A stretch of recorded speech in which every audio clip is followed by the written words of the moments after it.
Since the dawn of civilization, historians estimate that 150 million to 1 billion people have died due to war. War. North Korean leader Kim Jong-un has called on his military to improve its fighting capabilities to prepare for war.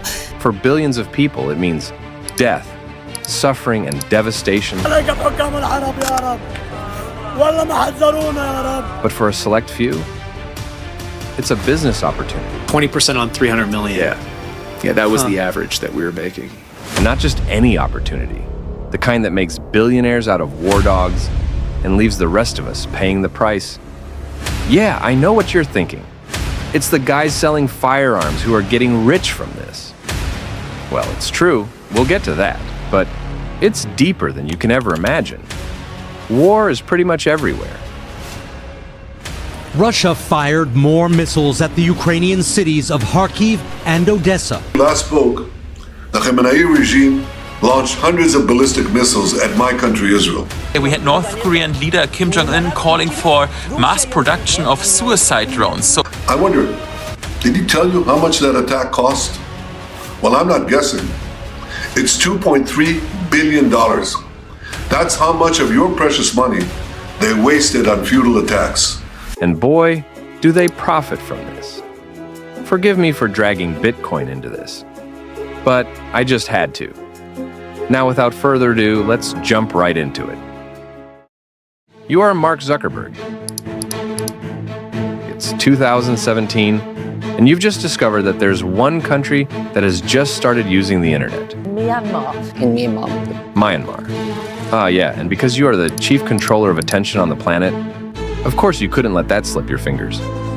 You decide to infiltrate the young country's internet using your stinking little app called Facebook. And come on, you've been in the game of attacking people's privacy for 13 years now, so this shouldn't be difficult. You succeed in becoming part of their internet, your app has been safely delivered to 50 million people. So the question remaining is, how do you profit from them?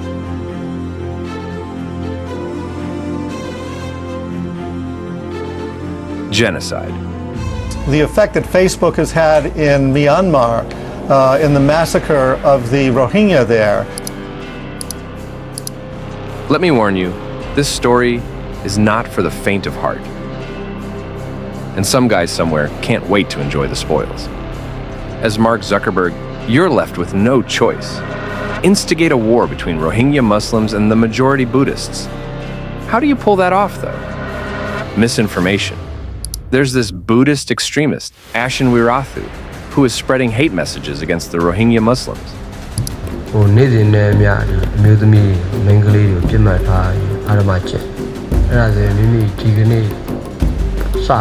But does that bother you? Of course not. Besides, you're so far west in California, making bank. A journalist by the name Ayla Callan, conducting research in Myanmar about hate speech online, flies back to California at your doorstep to inform you about this. Hate on the platform is spreading in Myanmar, and it's dangerous. It will lead to violence. But you're like, nah, I don't buy it. The more ads you sell, the more money you make. So let the hate continue until all hell broke loose. Bodies strewn at the mouth of the Naf River, the border between Myanmar and Bangladesh. Ethnic Rohingya, men, women, and children, hundreds killed. Drowned as they tried to escape the fighting between Myanmar's military and a powerful rebel group, the Arakan Army. You see, Facebook became a tool for genocide and war, but they don't worry about that. People benefiting from war don't worry about that.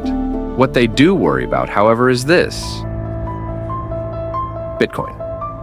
We have discovered this object, and we can now use it to end the infinite fiat wars that want to pit us as nationalities against one another. This is wrong and bullshit what they're doing to us, and they're stealing our money and our wealth and our property in order to run these wars. You and I know, for war to take place, it has to be funded. However, Bitcoin does one interesting thing. It defunds war. I know what you are asking. How? You see, Bitcoin changes how money works, particularly how governments fund their activities, including military spending. Governments finance wars in two main ways: taxes and printing money. Taxing is straightforward. They take a portion of people's income. Printing money is more hidden. When a government creates more money, it makes the money you already have worth less. This is called inflation, and it's like a hidden tax. With traditional currencies, governments can print as much as they want, which makes it easier to fund wars without asking citizens directly for the money. Bitcoin is different.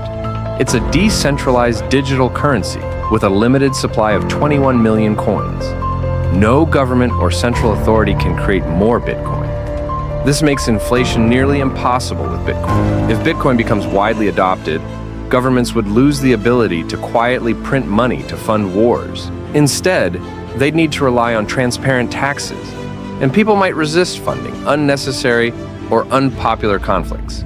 Additionally, Bitcoin operates on a global network, meaning people can hold and transfer wealth without needing a bank or government. This gives individuals more control over their money, making it harder for governments to seize funds or use them for war efforts without public consent.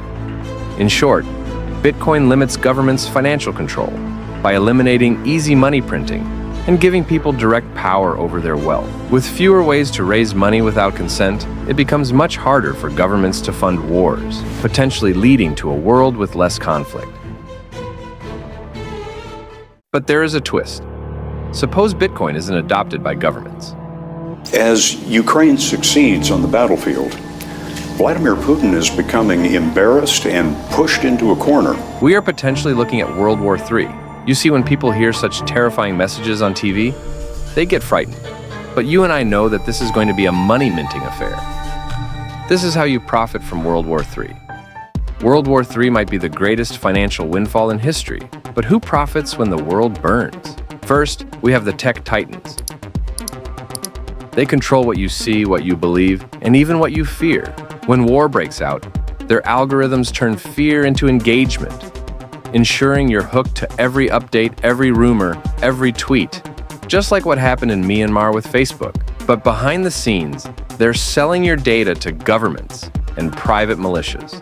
Every like, every click, every paranoid Google search becomes a weapon in the hands of those who want to control you.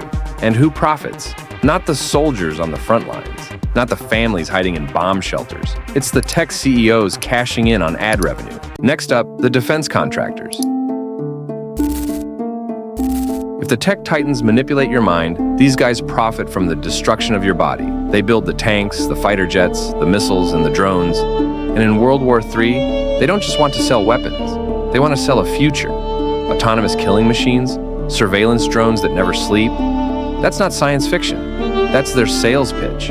Fun fact, in 2023, the global arms trade was worth $100 billion. Imagine what that number looks like in a full-scale global war. Spoiler, it's enough to make a defense CEO smile through any tragedy. But here's the kicker. They don't want the war to end. Why would they? Peace means fewer contracts, fewer sales, and fewer yachts for their annual retreat. In their world, the longer the war, the higher the profits. And trust me, they'll make sure it drags on. Then come the so-called humanitarians. When cities are reduced to rubble and billions are displaced, these companies swoop in like vultures disguised as saviors. They profit off desperation, charging governments and NGOs outrageous fees while branding themselves as heroes. But it's all just another way to cash in. And when the fighting stops, the rebuilding begins. $trillion-dollar contracts to rebuild roads, cities, and economies, all handed to the same corporations that benefited from the destruction in the first place. It's a never-ending cycle of profit. By the time the war ends, the world is in ruins. Millions are dead, economies are shattered, and nations are weaker than ever. But the profiteers, they're stronger than ever. For them, war isn't a tragedy. It's just another business opportunity. And as long as it stays profitable, peace will always be out of reach. The next time someone says war is inevitable, ask yourself, inevitable for whom? The billions who suffer or the few who profit? War isn't fought for freedom, it's fought for money. And someone somewhere is making bank. Before you go, make sure you subscribe. That means a lot to me, more than you know. Bye-bye.